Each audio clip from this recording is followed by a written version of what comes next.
എല്ലാ പ്രിയപ്പെട്ടവർക്കും നമസ്കാരം.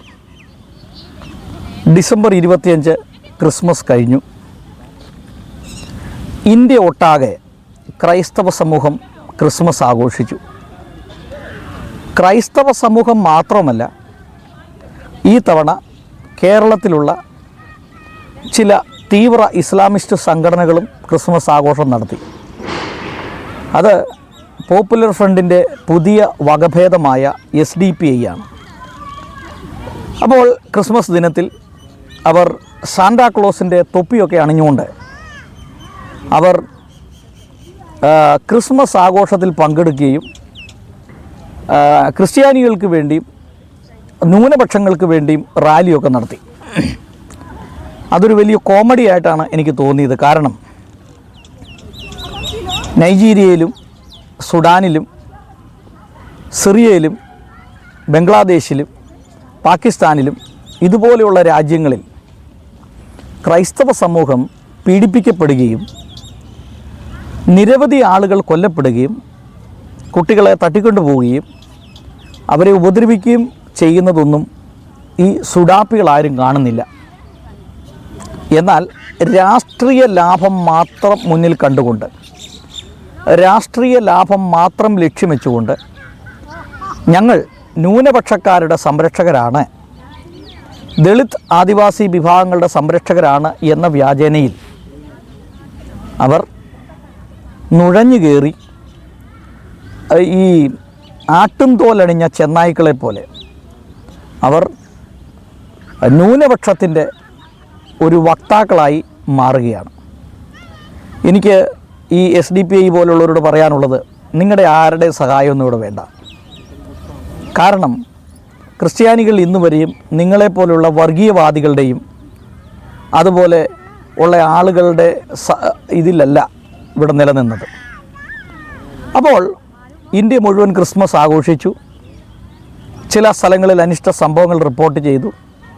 എന്നാൽ അതിലും വ്യത്യസ്തമായി കോൺഗ്രസിനെയും കമ്മ്യൂണിസ്റ്റ് പാർട്ടിയെയും അതുപോലെ SDP പോലെയുള്ള വർഗീയ ശക്തികളെയും ഒക്കെ അക്ഷരാർത്ഥത്തിൽ ഞെട്ടിച്ചുകൊണ്ടാണ് നമ്മുടെ ബഹുമാനപ്പെട്ട പ്രധാനമന്ത്രി ശ്രീ നരേന്ദ്രമോദിജി ഡൽഹിയിലെ CNI ആസ്ഥാനത്തെത്തി അവിടെയുള്ള ചർച്ചിൽ ആരാധനയിൽ പങ്കെടുത്തു.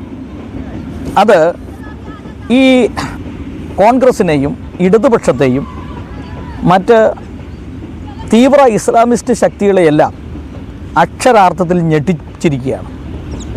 അവർ വിചാരിച്ചു, ഈ തവണ നരേന്ദ്രമോദിജി ക്രൈസ്തവ സമൂഹത്തിൻ്റെ പ്രാർത്ഥനയിലോ ക്രിസ്മസ് ദിന സന്ദേശം നൽകുവാനോ വരികയില്ല എന്നവർ പ്രതീക്ഷിച്ചു. പക്ഷേ സംഭവിച്ചത്, ആ മീറ്റിംഗ് ആരംഭിക്കുന്നത് മുതൽ അവസാനിക്കുന്ന സമയം വരെയും നരേന്ദ്രമോദി, നമ്മുടെ ബഹുമാനപ്പെട്ട പ്രധാനമന്ത്രി അവിടെ ഉണ്ടായിരുന്നു. അത് മാത്രമല്ല, അദ്ദേഹത്തിന് ഗിഫ്റ്റായിട്ട് ഒരു ബൈബിളും അതോടൊപ്പം തന്നെ ഒരു കുരിശും കൊടുത്തു. ആ ബൈബിൾ വാങ്ങിച്ച് അത് ചുംബിച്ച് അവിടെയുള്ള ആളുകൾക്കെല്ലാം കൈ കൊടുത്ത് വളരെ സ്നേഹത്തോടും സാഹോദര്യത്തോടും കൂടിയാണ് പ്രധാനമന്ത്രി തിരികെ പോയത്. ഇത് കണ്ടിട്ട് കോൺഗ്രസിനും ഇടതുപക്ഷത്തിനും അവരുടെ ഉറക്കം നഷ്ടപ്പെട്ടു. നരേന്ദ്രമോദി വരികയില്ല എന്നും, അതുമാത്രമല്ല ഇതൊരു ആയുധമായി ക്രിസ്മസ് ദിനത്തിൽ പ്രധാനമന്ത്രി ക്രൈസ്തവർക്ക് വേണ്ടി ഒന്നും ചെയ്തില്ല, അവരുടെ പ്രാർത്ഥനയിൽ പങ്കെടുത്തില്ല എന്നുള്ള ഒരു ന്യൂസ് കിട്ടിയതിന് ശേഷം അതൊരു വലിയ വിപ്ലവമായി, ഒരു വലിയ പ്രശ്നമായി ഈ ലോകത്തിൻ്റെ മുമ്പിൽ അവതരിപ്പിക്കാം എന്ന് വിചാരിച്ച ഈ വർഗീയ ശക്തികളെല്ലാം അമ്പെ പരാജയപ്പെട്ടു, നാണം കെട്ടുപോയി. ഇതാണ് അവിടെ സംഭവിച്ചത്. അപ്പോൾ നമ്മൾ മനസ്സിലാക്കേണ്ട ഒരു കാര്യം എന്ന് പറഞ്ഞു കഴിഞ്ഞാൽ, ഇപ്പം ഞാനിന്ന് ഈ ഉത്തർപ്രദേശിലൂടെ ഇങ്ങനെ യാത്ര ചെയ്യുകയാണ്, വാരണാസിയിലൂടെ. ഇവിടെ 4 ദിവസമായിട്ട് സ്കൂളെല്ലാം അടച്ചിട്ടേക്കാണ്. 24, 25, 26, 27 തീയതികളിൽ 4 ദിവസമായി തുടർച്ചയായി സ്കൂളുകൾക്ക് അവധിയാണ്. ഈ 4 ദിവസം തുടർച്ചയായി സ്കൂളുകൾക്ക് അവധി കിട്ടിയപ്പോൾ ഈ പ്രദേശമൊക്കെ ഒന്ന് കറങ്ങാനായിട്ട് ഇറങ്ങിയതാണ്. അപ്പോൾ ഇവിടെയുള്ള റോഡുകൾ, 6 വരി പാത, 4 വരി പാത, റോഡുകളുടെയൊക്കെ വലിയ വികസനങ്ങൾ നടക്കുകയാണ്, റോഡുകൾ, പാലങ്ങളൊക്കെ. അപ്പോൾ പൊതുവെ BJPയെ സംബന്ധിച്ചിടത്തോളം നമ്മൾ പറയുമ്പോൾ അഴിമതി രഹിതമായ ഒരു പാർട്ടിയാണ്. കോൺഗ്രസിനെയും ഇടതുപക്ഷത്തെയൊക്കെ എടുത്ത് പരിശോധിച്ച് നോക്കിയാൽ അഴിമതിയുടെ ഒരു കൂമ്പാരമാണ്. 2G സ്പെക്ട്രം അഴിമതി കേസ് 2 ലക്ഷം കോടി, ഇങ്ങനെ എന്നു വേണ്ട ഏത് മേഖലകൾ കൈവച്ചിട്ടുണ്ടോ ആ മേഖലകളെല്ലാം കൈയിട്ട് വാരിയ ഒരു പാരമ്പര്യമാണ് കോൺഗ്രസ്സിനുള്ളത്. ഇടതുപക്ഷത്തെ സംബന്ധിച്ചിടത്തോളം കേരളത്തിൽ ഈ ലൈഫ് മിഷൻ പദ്ധതിയുടെ ഭാഗമായി ബന്ധപ്പെട്ട് 4 ലക്ഷം രൂപയാണ് കൊടുക്കുന്നത് വീട് വെക്കാൻ. എന്നാൽ റോഡിൻ്റെ സൈഡിൽ ഒരു വെയിറ്റിംഗ് ഷെഡ് പണിയുന്നതിന് 20 ലക്ഷം, 25 ലക്ഷം, 15 ലക്ഷമൊക്കെയാണ് ബഡ്ജറ്റ് ഇട്ടേക്കുന്നത്. അപ്പോൾ സമസ്ത മേഖലകളും അഴിമതിയും അരാജകത്വവും സ്വജനപക്ഷപാതവും ഒക്കെ ആയിട്ട് കമ്മ്യൂണിസ്റ്റ് പാർട്ടിയും കോൺഗ്രസും മുമ്പോട്ട് പോകുമ്പോൾ BJPയുടെ വികസന നയങ്ങൾ എന്ന് പറയുന്നത് അക്ഷരാർത്ഥത്തിൽ ഇവരെല്ലാം ഞെട്ടിപ്പിച്ചിരിക്കുകയാണ്. അതുകൊണ്ട് തന്നെ ഇന്ത്യയിലുള്ള ഭൂരിപക്ഷം ജനങ്ങളും BJPയെ സപ്പോർട്ട് ചെയ്യുകയും അവരെ അധികാരത്തിൽ വീണ്ടും കൊണ്ടുവരികയാണ്. ഇപ്പോൾ ബീഹാറിൽ, അതുപോലെ മറ്റിതര പ്രദേശങ്ങളിലെല്ലാം. ഇനി വെസ്റ്റ് ബംഗാളിൻ്റെ ഒരു അവസ്ഥയെക്കുറിച്ച് നമ്മൾ പറയുമ്പോൾ ബംഗ്ലാദേശിൽ നിന്ന് നുഴഞ്ഞു കയറ്റക്കാർ വെസ്റ്റ് ബംഗാളിൽ താമസിക്കുന്നുണ്ട്.